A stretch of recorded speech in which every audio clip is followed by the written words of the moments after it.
असलामुअलैकुम, नमस्ते, सत श्री अकाल। दोस्तों, आओ अज शाम की तुहानूं सैर करावां। मैनचेस्टर के कुछ हिस्सों की। मैनचेस्टर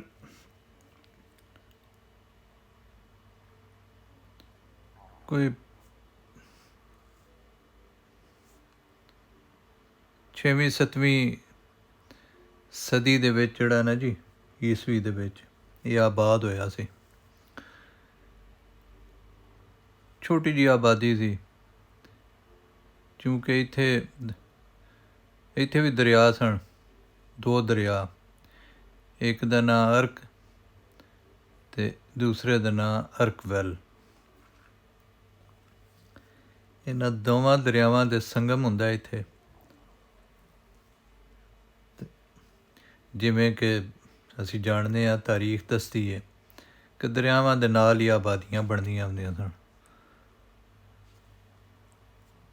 ਉਹਦੇ ਨਾਲ ਕੋਈ ਫਿਸ਼ਿੰਗ ਦਾ ਵੀ ਕੰਮ ਹੁੰਦਾ ਸੀ, ਕੋਈ ਤਜਾਰਤ ਹੁੰਦੀ ਸੀ, ਕੋਈ ਜ਼ਰਈ ਕੰਮ ਵੀ ਉਸ ਤੋਂ ਹੋ ਜਾਂਦੇ ਸਨ। ਇੱਥੇ ਵੈਸੇ ਪਾਣੀ ਵਾਸਤੇ ਜ਼ਰਾਤ ਦੀ ਜ਼ਰੂਰਤ ਨਹੀਂ ਹੁੰਦੀ, ਕਿਉਂਕਿ ਬਾਰਿਸ਼ਾਂ ਇੱਥੇ ਆਉਣੀਆਂ ਹੁੰਦੀਆਂ ਨੇ ਕਿ ਉਹ ਬਾਰਿਸ਼ ਦਾ ਪਾਣੀ ਜਿਹੜਾ ਉਹ ਹੀ ਬਥੇਰਾ ਹੋ ਜਾਂਦਾ।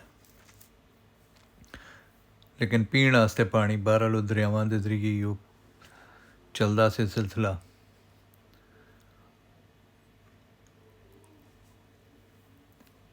ਅਤੇ ਇਹ ਜਿਹੜਾ ਮੈਨਚੈਸਟਰ ਸ਼ਹਿਰ ਹੈ ਨਾ ਜੀ, ਇਹ 2 ਦਰਿਆਵਾਂ ਦੇ ਸੰਗਮ 'ਤੇ ਬਣਾਇਆ ਗਿਆ ਸੀ। ਅਤੇ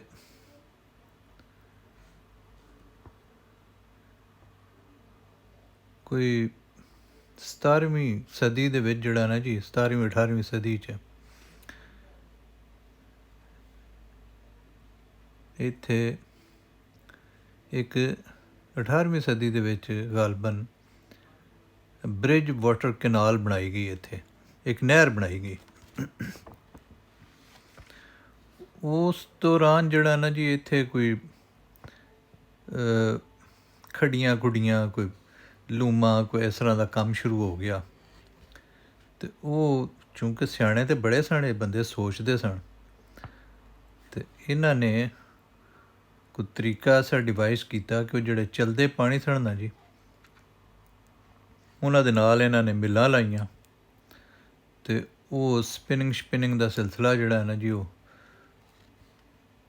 ਧਾਗਾ ਬਣਾਉਣ ਦਾ, ਉਹ ਉਹਨਾਂ ਨੇ ਉਹ ਚਲਦੇ ਪਾਣੀ ਦੀ ਜਿਹੜੀ ਤਾਕਤ ਸੀ ਨਾ, ਜਿਵੇਂ ਸਾਡੇ ਕਈ ਇਲਾਕਿਆਂ 'ਚ, ਪਹਾੜੀ ਇਲਾਕਿਆਂ 'ਚ ਚੱਕੀਆਂ ਚੱਲਦੀਆਂ ਨੇ, ਜਾਂ ਉਹ ਕਈ ਬੰਦੇ ਉਸ ਤੋਂ ਕੁਝ ਹੋਰ ਵੀ ਕੋਈ ਇੰਡਸਟਰੀਅਲ ਕੰਮ ਲੈ ਲੈਂਦੇ ਨੇ। ਇੰਝ ਹੀ ਇਹਨਾਂ ਨੇ ਉੱਥੇ ਜਿਹੜੇ ਜਿਹਨਾਂ ਉਹ ਮਿੱਲਾਂ ਬਣਾ ਦਿੱਤੀਆਂ, ਜਿਹੜੀਆਂ ਕਿ ਪਾਣੀ ਦੀ ਤਾਕਤ 'ਤੇ ਚੱਲਦੀਆਂ ਸਨ। ਅਤੇ ਉਹ ਦਰਿਆਵਾਂ ਦੇ ਔਰ ਨਹਿਰਾਂ ਦੇ ਨਾਲ ਉਹਨਾਂ ਨੇ ਉਹ ਵਾਟਰ ਸੋਰਸ ਜਿਹੜਾ ਉਹਨੂੰ ਇਸਤੇਮਾਲ ਕੀਤਾ।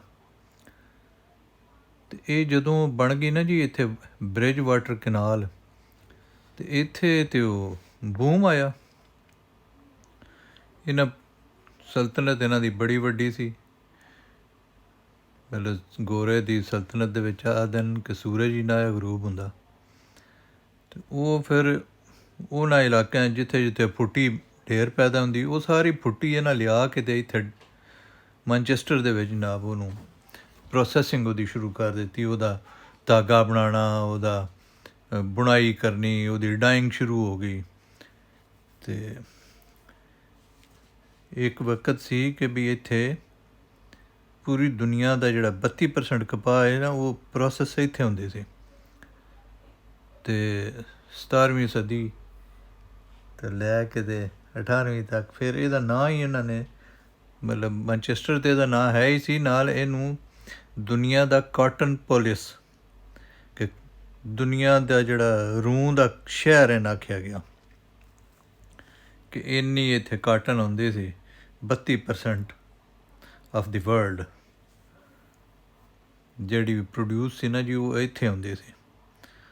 ਔਰ ਇੱਕ ਦੌਰ ਸੀ ਆਦਨ ਕਿ ਵੀ ਹਰ ਦੁਨੀਆ ਦੇ ਹਰ ਤੀਸਰੇ ਬੰਦੇ ਨੇ ਮੈਨਚੈਸਟਰ ਦਾ ਬਣਿਆ ਕੱਪੜਾ ਪਾਇਆ ਹੁੰਦਾ। ਅਤੇ ਉਹ ਜਨਾਬ ਇੱਥੇ ਜਦੋਂ ਇੰਡਸਟਰੀ ਲੱਗਣੀ ਸ਼ੁਰੂ ਹੋਈ ਤਾਂ ਉਹ ਫਿਰ ਜ਼ਾਹਿਰ ਹੈ ਉਹ ਮਜ਼ਦੂਰਾਂ ਦੀ ਵੀ ਜ਼ਰੂਰਤ ਪਈ, ਹੁਨਰਮੰਦਾਂ ਦੀ ਵੀ ਜ਼ਰੂਰਤ ਪਈ, ਬਿਲਡਿੰਗਾਂ ਬਣੀਆਂ ਜਿਨ੍ਹਾਂ ਦੇ ਵਿੱਚ ਉਹ ਮਸ਼ੀਨਾਂ ਲਾਈਆਂ ਗਈਆਂ। ਅਤੇ ਇੱਥੇ ਇੱਕ ਆਬਾਦੀ ਬਣ ਗਈ ਚੀਤਮ ਏਰੀਏ ਦੇ ਵਿੱਚ, ਇਹਨੂੰ ਚੀਤਮ ਦਾ ਨਾਂ ਦਿੱਤਾ ਗਿਆ। ਇਹ ਤਾਂ ਬਿਲਕੁਲ ਐਵੇਂ ਥੋੜ੍ਹੇ ਜਿਹੇ ਲੋਕ ਆਬਾਦ ਸਨ, ਚੰਦ ਸੌ। ਇਹਦੇ ਨਾਲ ਹੀ ਤਲਵੇਂ ਪਾਸੇ ਜਗ੍ਹਾ ਉਹਦਾ ਨਾਂ ਹੈ ਕਰਮਸਲ। ਉੱਥੇ ਰਿਵਰ ਅਰਕ ਦਾ ਪਾਣੀ ਖਲੋਤਾ ਰਹਿੰਦਾ, ਖਾੜੀ ਜਿਹੀ ਇੱਕ ਬਣੀ ਸੀ। ਉਹ ਜਦੋਂ ਜਨਾਬ ਇੰਡਸਟਰੀ ਲੱਗੀ, ਮਜ਼ਦੂਰ ਆਏ, ਮਾਲਕ ਆਏ, ਅਤੇ ਇੱਥੇ ਉਹਨਾਂ ਨੇ ਉਹ ਘਰ ਵੀ ਬਣਾ ਦਿੱਤੇ ਮਜ਼ਦੂਰਾਂ ਵਾਸਤੇ, ਮਿੱਲਾਂ ਲੱਗ ਗਈਆਂ, ਅਤੇ ਮਾਲਕਾਨ ਵੀ ਆ ਕੇ ਰਹਿਣ ਲੱਗ ਪਏ। ਅਤੇ ਇੱਥੇ ਕਾਫੀ ਜਿਹੜਾ ਨਾ ਜੀ ਉਹ ਜਿਉਂ ਪੈਸਾ ਆਇਆ, ਇੰਡਸਟਰੀ ਆਈ, ਸੜਕਾਂ ਬਣ ਗਈਆਂ, ਅਤੇ ਉਹ ਜ਼ਰੂਰਤ ਇੰਨੀ ਵੱਡੀ ਸੀ ਕਿ ਇਹਦੇ ਵਾਸਤੇ ਫਿਰ ਇੱਥੇ ਰੇਲਵੇ ਟਰੈਕ ਵੀ ਵਿਛਾਇਆ ਗਿਆ, ਰੇਲ ਆ ਗਈ। ਉਹ ਰੇਲਵੇ ਆਪ ਇੱਕ ਬੜੀ ਵੱਡੀ ਫੋਰਸ ਹੁੰਦੀ ਸੀ। ਉਹਦੇ ਨਾਲ ਵੀ ਉਹਨਾਂ ਦਾ ਸਟਾਫ ਆ ਗਿਆ, ਉਹਨਾਂ ਦੇ ਸਟੇਸ਼ਨ ਬਣ ਗਏ, ਲਾਈਨਾਂ ਵਿਛ ਗਈਆਂ, ਲਹਿਰਾਂ ਬਹਿਰਾਂ ਹੋ ਗਈਆਂ।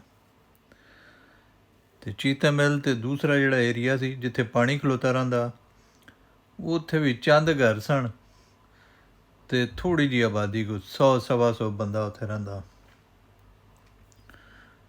ਉਹ ਜਨਾਬ ਉਹਨਾਂ ਫੀਲ ਕੀਤਾ ਕਿ ਵੀ ਇੱਥੇ ਜਿਹੜਾ ਨਾ ਕੱਪੜੇ ਦੀ ਡਾਈਂਗ ਦਾ ਵਾਸਤੇ ਇਹ ਬੜੀ ਅੱਛੀ ਜਗ੍ਹਾ ਹੈ ਕਿ ਇੱਥੇ ਪਾਣੀ ਵੀ ਹੈ।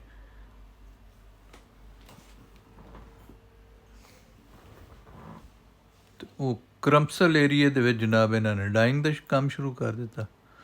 ਉਹ ਡਾਈਂਗ ਵਾਸਤੇ ਵੀ ਜ਼ਾਹਿਰ ਹੈ ਜਿਹੜਾ ਕੱਪੜਾ ਸਾਰਾ ਹੀ ਉਹਨੂੰ ਰੰਗਿਆ ਵੀ ਜਾਣਾ, ਉਹ ਉੱਥੇ ਵੀ ਜਨਾਬ ਆਬਾਦੀ ਬਣਨੀ ਸ਼ੁਰੂ ਹੋ ਗਈ। ਅਤੇ ਇੰਝ ਕਰਕੇ ਜਨਾਬ ਇੱਥੇ ਰੌਣਕਾਂ ਲੱਗ ਗਈਆਂ। ਅਤੇ ਇਹ ਉਹ ਦਰਿਆਵਾਂ ਦਾ ਸੰਗਮ ਜਿਹੜਾ ਸੀ ਨਾ ਜੀ, ਉਹ ਇੱਕ ਵੱਡੇ ਸ਼ਹਿਰ ਦੀ ਬੁਨਿਆਦ ਇੱਥੇ ਪੈ ਗਈ। ਜਿਵੇਂ ਫੈਸਲਾਬਾਦ ਹੈ ਨਾ ਜੀ ਸਾਡੇ ਪਾਕਿਸਤਾਨ ਦੇ ਵਿੱਚ, ਅਤੇ ਉੱਥੇ ਵੀ ਕੱਪੜੇ ਦਾ ਬੜਾ ਕੰਮ ਹੈ। ਉਹ ਇੰਝ ਹੀ ਇਹਨੂੰ ਸਮਝੋ ਇੱਥੇ ਦਾ ਫੈਸਲਾਬਾਦ ਸੀ, ਜਾਂ ਫੈਸਲਾਬਾਦ ਤੁਸੀਂ ਉਹਨੂੰ ਮੈਨਚੈਸਟਰ ਦਾ ਨਾਂ ਦੇ ਸਕਦੇ ਹੋ। ਲੇਕਿਨ ਇਹ ਫਿਰ ਗ੍ਰੈਜੂਅਲੀ ਇਹ ਹੋਇਆ ਕਿ ਜਦੋਂ ਇਹਨਾਂ ਦੀ ਇੰਡਸਟਰੀ ਡਿਵੈਲਪ ਕਰ ਗਈ, ਇਹ ਫਿਰ ਕੱਪੜੇ ਤੋਂ ਵੀ ਅੱਗੇ ਤੋਂ ਅੱਗੇ ਨਿਕਲ ਗਈ, ਇਹਨਾਂ ਦੀ ਟੈਕਨੋਲੋਜੀ ਬਹੁਤ ਅੱਗੇ ਨਿਕਲ ਗਈ। ਉਹ ਫਿਰ ਇਹਨਾਂ ਨੇ ਉਹ ਮਿੱਲਾਂ ਸ਼ਿੱਲਾਂ ਜਿਹੜੀਆਂ ਨਾ ਜੀ, ਉਹ ਕੱਪੜੇ ਵਾਲਾ ਕੰਮ ਛੱਡ ਦਿੱਤਾ। ਉਹਨਾਂ ਆਖਿਆ ਜੀ ਇਹ ਹੁਣ ਸਾਡੇ ਵਾਸਤੇ ਸਾਡੇ ਟਾਰਗੇਟ ਹੋਰ ਹੋ ਗਏ ਨੇ, ਅਤੇ ਉਹ ਮਿੱਲਾਂ ਸਾਰੀਆਂ ਪਟੀਕ ਹੈ, ਅਤੇ ਉਹ ਇੰਡੀਆ, ਪਾਕਿਸਤਾਨ, ਅਤੇ ਬੰਗਲਾਦੇਸ਼, ਅਤੇ ਚਾਈਨਾ ਪੂਰਾ ਭਰਾ ਉਹ ਉੱਥੇ ਦੇ ਜਿਹੜੇ ਲੋਕ ਸਨ ਨਾ ਜੀ, ਉਹ ਲੈ ਕੇ ਅਤੇ ਉਹਨਾਂ ਉੱਥੇ ਮਿੱਲਾਂ ਲਾ ਲਈਆਂ, ਅਤੇ ਆਪਣੀ ਕਾਟਨ ਉੱਥੇ ਪ੍ਰੋਸੈਸ ਕਰਨ ਲੱਗ ਪਏ। ਇਹ ਤਾਂ ਫਿਰ ਉਹ ਮਿੱਲਾਂ ਸ਼ਿੱਲਾਂ ਖ਼ਤਮ ਹੋ ਗਈਆਂ, ਉਹ ਫਿਰ ਇੱਥੋਂ ਉਡਾ ਦਿੱਤੀਆਂ ਗਈਆਂ। ਹੁਣ ਕੋਈ ਇੱਕ ਅੱਧੀ ਮਿੱਲ ਕੋਈ ਐਵੇਂ ਵਿਖਾਉਣ ਵਾਸਤੇ ਨਾ ਰੱਖੀ ਹੈ, ਜਿੱਥੇ ਸਕੂਲਾਂ ਦੇ ਬੱਚਿਆਂ ਨੂੰ ਲੈ ਜਾਂਦੇ ਨੇ ਅਤੇ ਉਹ ਵਿਖਾਉਂਦੇ ਨੇ। ਅਤੇ ਉਹ ਏਰੀਆ ਹੈ ਜੀ, ਇਹ ਚੀਤਾ ਮਿੱਲ ਏਰੀਆ। ਇੱਥੇ ਫਿਰ ਉਸ ਦੌਰ ਦੇ ਵਿੱਚ ਜਿਹੜੇ ਇੰਡਸਟਰੀਅਲ ਜੋ ਵੀ ਇੰਸਟਾਲੇਸ਼ਨ ਸਨ ਉਹ ਤਾਂ ਖ਼ਤਮ ਕਰ ਦਿੱਤੀਆਂ ਗਈਆਂ, ਅਤੇ ਹੁਣ ਟੋਟਲ ਆਬਾਦੀ ਮਤਲਬ ਇੱਥੇ ਹੈ, ਔਰ ਸ਼ਾਪਿੰਗ ਸੈਂਟਰਸ ਨੇ, ਕੋਈ ਦੁਕਾਨਾਂ ਨੇ, ਅਤੇ ਉਹ ਸਿਲਸਿਲਾ ਜਿਹੜਾ ਇੰਡਸਟਰੀ ਵਾਲਾ, ਕਾਟਨ ਵਾਲਾ, ਉਹ ਟੋਟਲੀ ਖ਼ਤਮ ਹੋ ਗਿਆ ਹੁਣ ਇੱਥੇ।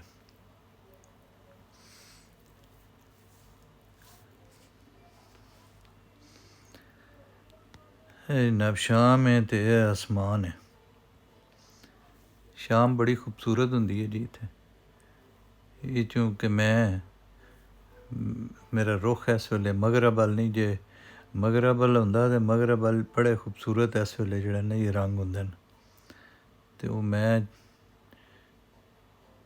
ਜਿਹੜਾ ਕੈਮਰਾ ਫੜ ਨਹੀਂ ਸਕਦਾ, ਹੁਣ ਮੈਂ ਫਿੱਟ ਕੀਤਾ ਗੱਡੀ 'ਚ, ਅਤੇ ਇਸ ਵਾਸਤੇ ਜਿਹਦੇ ਗੱਡੀ ਦਾ ਮੂੰਹ ਉਹ ਹੀ ਸਾਈਡ ਦਿਸਣੀ ਹੈ।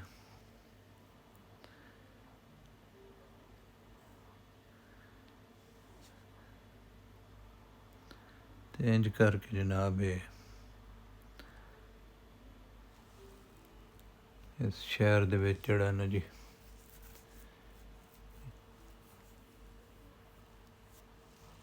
ਕਾਟਨ ਪੋਲਿਸ ਇਹਦਾ ਨਾਂ ਬਣਿਆ,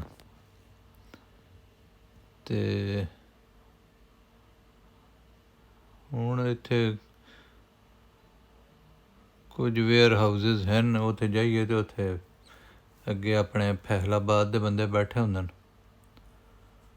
ਉਹਨਾਂ ਇੱਥੇ ਹੁਣ ਮਤਲਬ ਜਿਹੜੀ ਫੈਸਲਾਬਾਦ ਦੇ ਕੱਪੜਾ ਬਣਾਉਣ ਵਾਲੇ ਨੇ ਉਹਨਾਂ ਦੇ ਵੇਅਰ ਹਾਊਸਿੰਗ ਇੱਥੇ ਹੈ, ਉਹ ਇੱਥੇ ਬੈਠੇ ਨੇ, ਕੱਪੜਾ ਵੇਚ ਰਹੇ ਨੇ।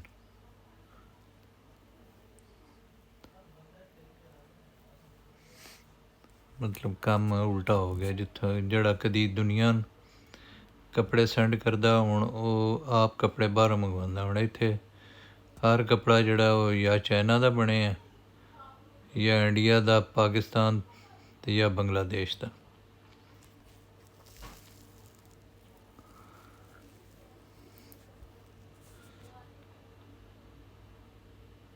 ਇਸ ਸੜਕ ਤੋਂ ਜਨਾਬ ਅਸੀਂ ਸੱਜੇ ਮੁੜ ਜਾਣਾ, ਜੇ ਸਿੱਧੀ ਜਾਈਏ ਤਾਂ ਇਹ ਮੋਟਰਵੇ 'ਤੇ ਜਾ ਚੜ੍ਹਦੀ ਹੈ।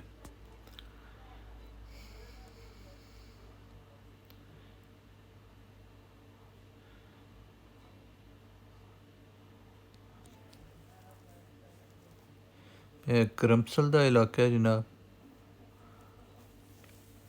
ਅਤੇ ਜਿੱਥੇ ਮੈਂ ਤੁਹਾਨੂੰ ਦੱਸਿਆ ਕਿ ਵੀ ਕੱਪੜੇ ਦੀ ਡਾਈਂਗ ਇਸ ਏਰੀਏ 'ਚ ਹੁੰਦੀ ਸੀ, ਔਰ ਇਹ ਸਾਰੀ ਆਬਾਦੀ ਫਿਰ ਉਸੇ ਪ੍ਰੋਸੈਸ ਦੇ ਤਹਿਤ ਬੜੀ, ਅਤੇ ਫਿਰ ਜਿੱਥੇ ਬੰਦੇ ਹੁੰਦੇ ਨੇ ਫਿਰ ਉੱਥੇ ਬੰਦੇ ਅੱਲਾ ਨੂੰ ਪਿਆਰੇ ਵੀ ਹੁੰਦੇ ਨੇ ਜੀ। ਇਹ ਅਸੀਂ ਸ਼ਹਿਰ ਖਾਮੋਸ਼ਾਂ 'ਚ ਦਾਖਲ ਹੋਏ ਹਾਂ ਇੱਥੋਂ ਕਰਮਸਲ ਦਾ ਏਰੀਆ ਦੇ ਵਿੱਚ। ਇਹ ਜਿਹੜਾ ਤੁਹਾਨੂੰ ਬਾਗ ਨਜ਼ਰ ਆ ਰਿਹਾ ਨਾ, ਜਿਹਦੇ ਵਿੱਚੋਂ ਅਸੀਂ ਜਾ ਰਹੇ ਹਾਂ, ਇਹ ਅਸਲ ਵਿੱਚ ਕਬਰਸਤਾਨ ਜੇ, ਆਹ ਕਬਰਾਂ ਨੇ।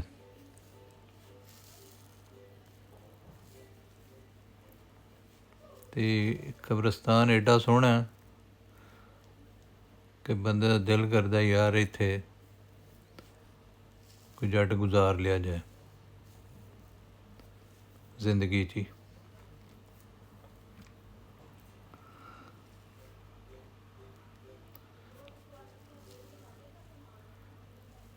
ਫੁੱਲਾਂ ਦੇ ਨਾਲ ਅਤੇ ਦਰਖਤਾਂ ਦੇ ਨਾਲ ਅਤੇ ਗਰੀਨਰੀ ਦੇ ਨਾਲ।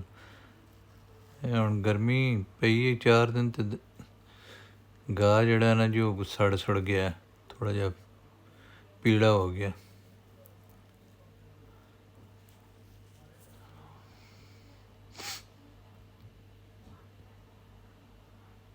ਵਰਨਾ ਇਹਨੂੰ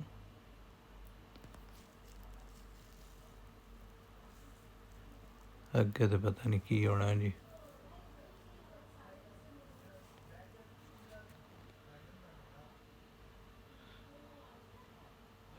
ਬੜਾ ਸਜਾ ਕੇ ਰੱਖਦਾ।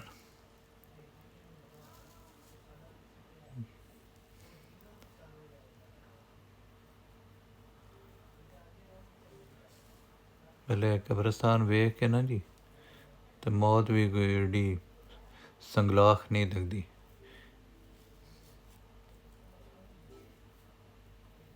ਆਪਣੇ ਤੇ ਕਬਰਸਤਾਨ ਵੇਖ ਕੇ ਬੰਦੇ ਦਾ ਧਰਾ ਨਿਕਲ ਜਾਂਦਾ ਕਈ ਵਾਰੀ,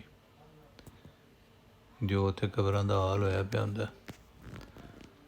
ਅੱਲਾਹ ਤਾਲਾ ਸਾਰਿਆਂ ਨੂੰ ਖੈਰ ਖਰੀਅਤ ਨਾਲ ਰੱਖੇ ਜੀ, ਸਲਾਮਤ ਰਵੋ, ਆਬਾਦ ਰਵੋ। ਅਤੇ ਮਿਲਣੇ ਆ ਬ੍ਰੇਕ ਦੇ ਬਾਅਦ। ਆਪਣੇ ਆਲੇ ਦੁਆਲੇ ਦੇ ਬੰਦਿਆਂ ਦਾ, ਆਪਣੇ ਟੱਬਰ ਦਾ ਖਿਆਲ ਕਰਿਆ ਕਰੋ। ਖੁਸ਼ ਰਵੋ, ਆਬਾਦ ਰਵੋ। ਮਿਲਣੇ ਆ ਫਿਰ ਬ੍ਰੇਕ ਦੇ ਬਾਅਦ, ਅਤੇ ਅਸਲਾਮ ਅਲੈਕਮ।